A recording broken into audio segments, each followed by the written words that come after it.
Hello दोस्तों, आज के इस वीडियो में आरआरबी ग्रुप डी के एग्जाम में जो साइंस के न्यूमेरिकल्स पूछे जा रहे हैं उस टाइप के प्रश्न को मैं सॉल्व करने का तरीका बताऊंगा। यहाँ पे जो प्रश्न मैं सॉल्व कराऊंगा यानी साइंस के न्यूमेरिकल्स जो सॉल्व कराऊंगा, इसी टाइप के प्रश्न एग्जाम में बार बार रिपीट किया जा रहा है।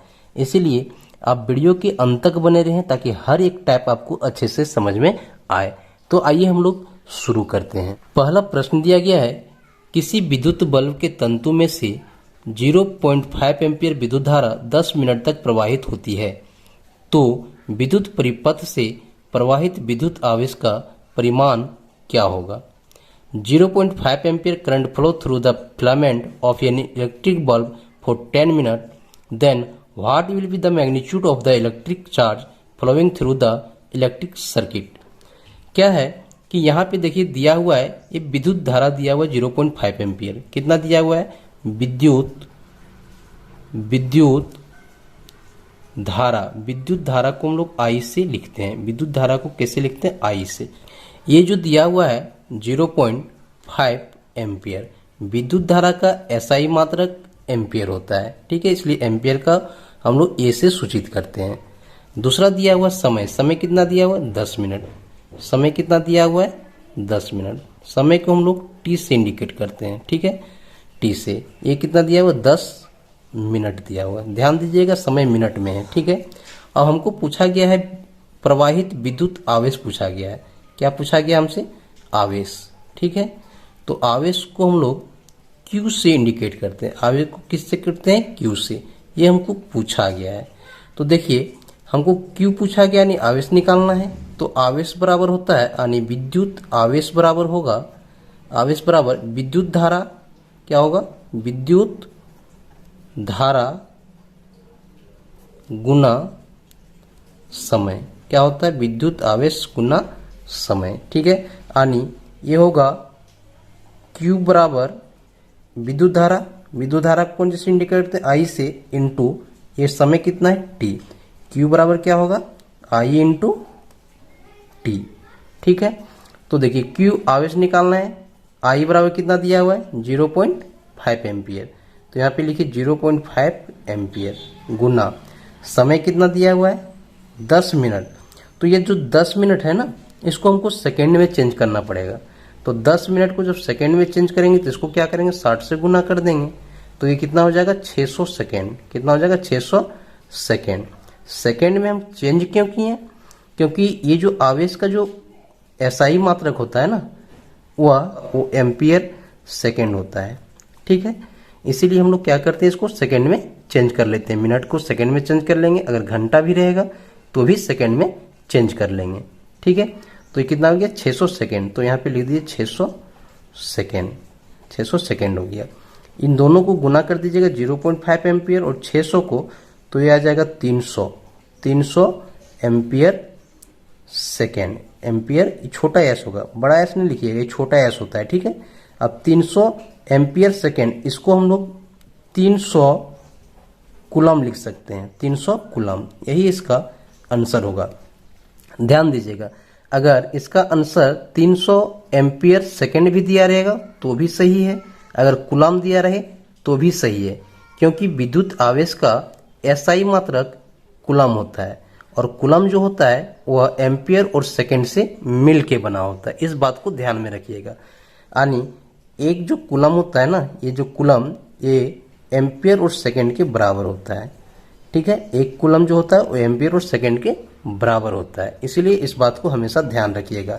अगर विद्युत आवेश का एसआई मात्रक पूछा जाए तो कूलम होता है। कूलम क्या होता है? एम्पियर और सेकेंड का गुणनफल होता है। तो आइए हम लोग एक और टाइप के प्रश्न को सॉल्व करते हैं जो एग्जाम में बार बार पूछा जा रहा है। दूसरा प्रश्न दिया गया है कि 12 वोल्ट विभवांतर के दो बिंदुओं के बीच 2 कूलम आवेश को ले जाने में कितना कार्य किया जाता है।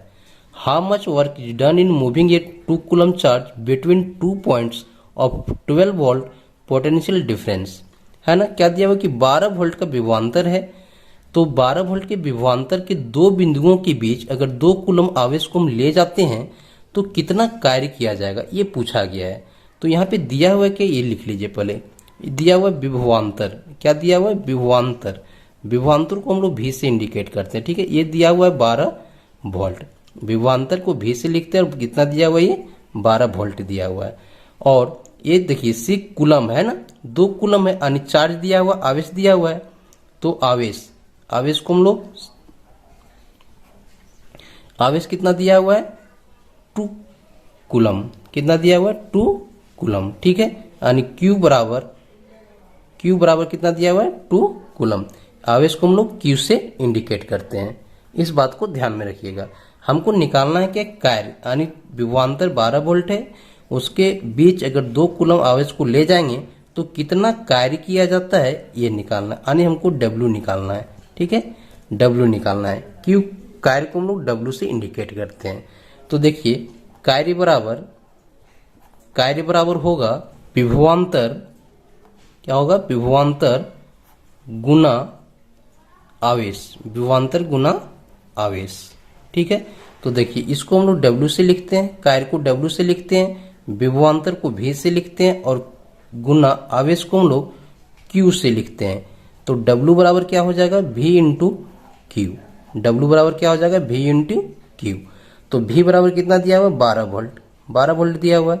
और Q बराबर कितना दिया है, 2 कूलम हो गया। इन दोनों को 12 और 2 को गुना करेंगे तो आ जाएगा 24 V और C, है ना, 24 V और C यानी वोल्ट और कूलम। और इसको हम लिख सकते हैं 24 जूल, क्योंकि कार्य का SI मात्रक, कार्य का SI मात्रक जो होता है वो होता है जूल, क्या होता है, जूल, इसलिए हम इसको लिखेंगे 24 जूल।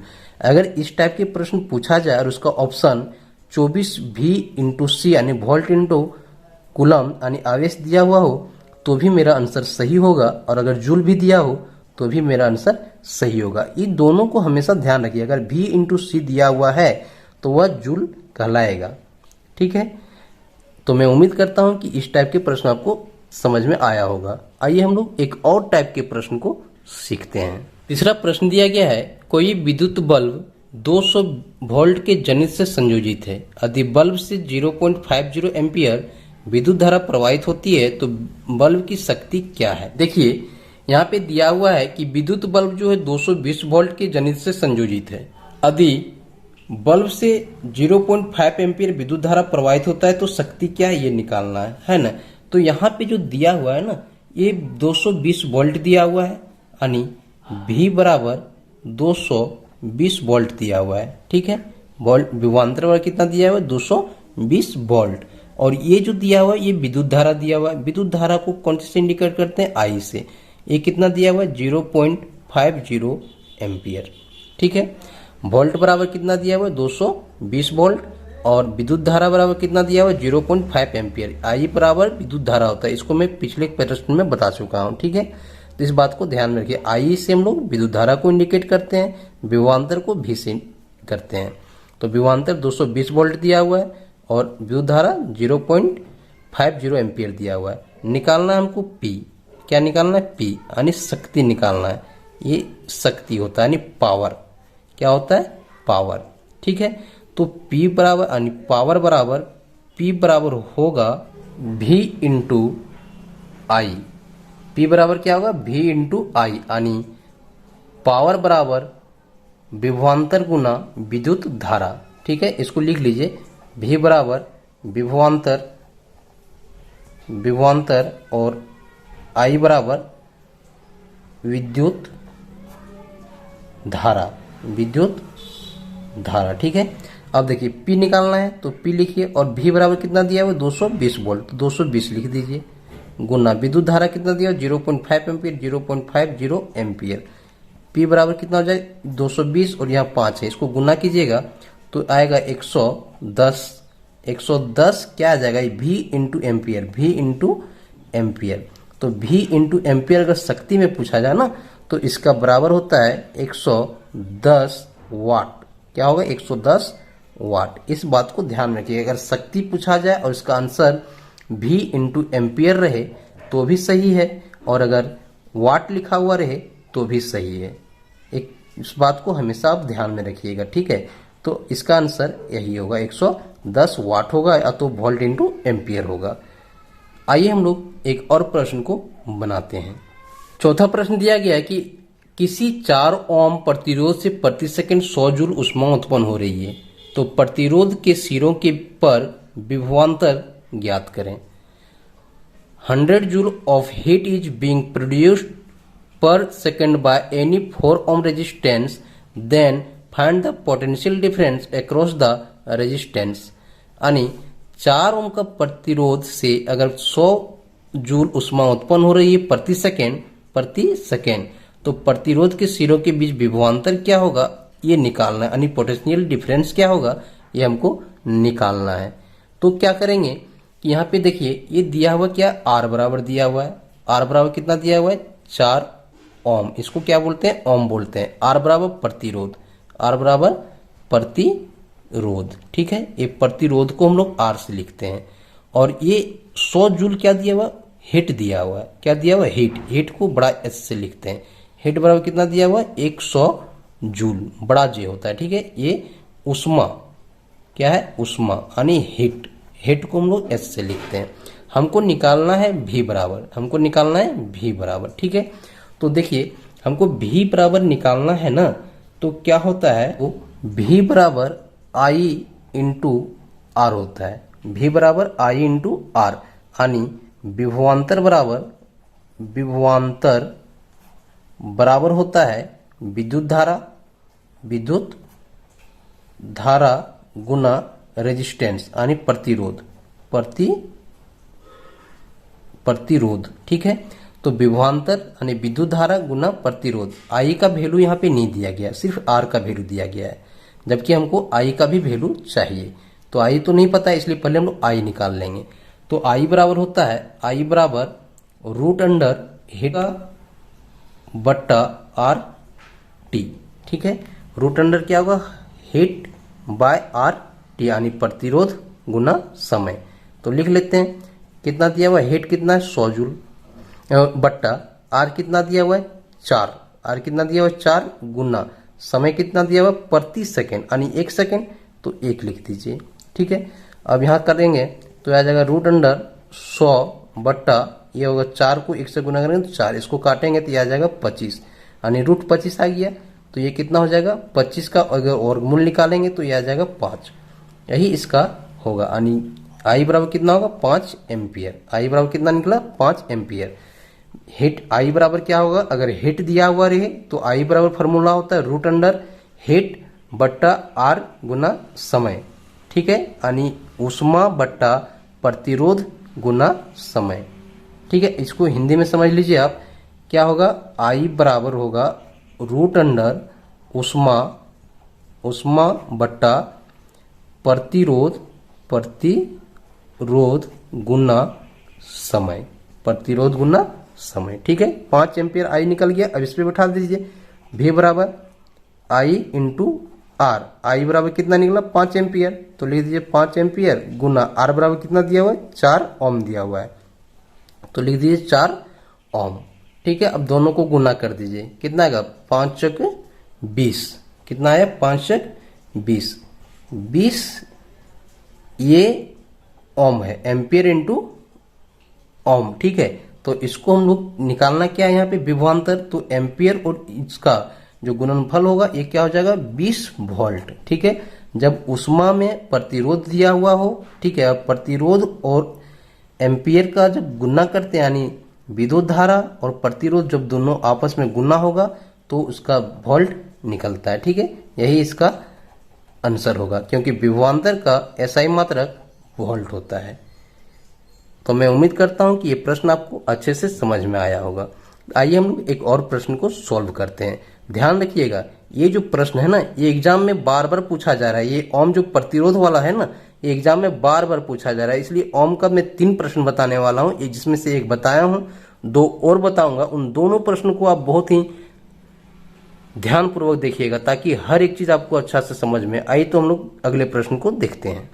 अगला प्रश्न दिया गया है कि यदि किसी विद्युत बल्ब के तंतु का प्रतिरोध 1200 ओम है तो बल्ब 1200 वोल्ट स्रोत से कितनी विद्युत धारा लेगा। यहाँ पे R बराबर दिया हुआ, प्रतिरोध बराबर कितना दिया हुआ है 1200 ओम, 1200 ओम दिया हुआ है, ठीक है। और V बराबर कितना दिया हुआ है 220 वोल्ट। हमको निकालना है क्या है I, यानी विद्युत धारा निकालना है, ठीक है। ध्यान लीजिएगा, इसको हम लोग प्रतिरोध बोलते हैं, R को प्रतिरोध से लिखते हैं, ठीक है। और वोल्ट यानी विभवांतर है, ये विभवांतर। और ये जो है इसको हम लोग विद्युत धारा कहते हैं, विद्युत धारा कहते हैं, ठीक है। विद्युत धारा को I से, विभवांतर को V से, प्रतिरोध को R से। प्रतिरोध का SI मात्रक ओम होता है, विभवांतर का V होता है, और विद्युत धारा का एम्पियर होता है। जो इसका आंसर आएगा वो किस में आएगा, एम्पियर में आएगा। हमको I निकालना है, तो ये जो होगा ना वह V बराबर I इंटू R होता है, इसलिए हमको निकालना है I, तो I बराबर V बट्टा R, V बराबर IR, ठीक है। विभवांतर बराबर विद्युत धारा गुना प्रतिरोध, इसलिए I बराबर यानी विद्युत धारा बराबर V बट्टा R। तो V कितना दिया हुआ है 220 वोल्ट, तो लिख दीजिए 220 वोल्ट बट्टा R कितना दिया हुआ है 1200 ओम, तो यहाँ पे लिखिए 1200 ओम। एक जीरो से एक जीरो कट गया, 22 को जब 120 से भाग दीजिएगा तो यह आएगा 0.18 एम्पियर, यही इसका आंसर होगा, ठीक है। अगर ये जो एम्पियर आया ना, इसको ये भी लिख सकते थे हम लोग 0.8 V बाय ओम, ये भी आंसर आपका सही था। तो दोस्तों मैं उम्मीद करता हूं कि मैंने ये 6 टाइप का जो प्रश्न बताया ये आप लोगों को अच्छी तरह से समझ में आ गया होगा। और हाँ, अगर मेरे चैनल पर आप लोग पहली बार आए हैं, मेरी वीडियो पहली बार देख रहे हैं, तो मेरे चैनल को सब्सक्राइब जरूर करें और मेरे साथ जुड़े रहें। Thank you.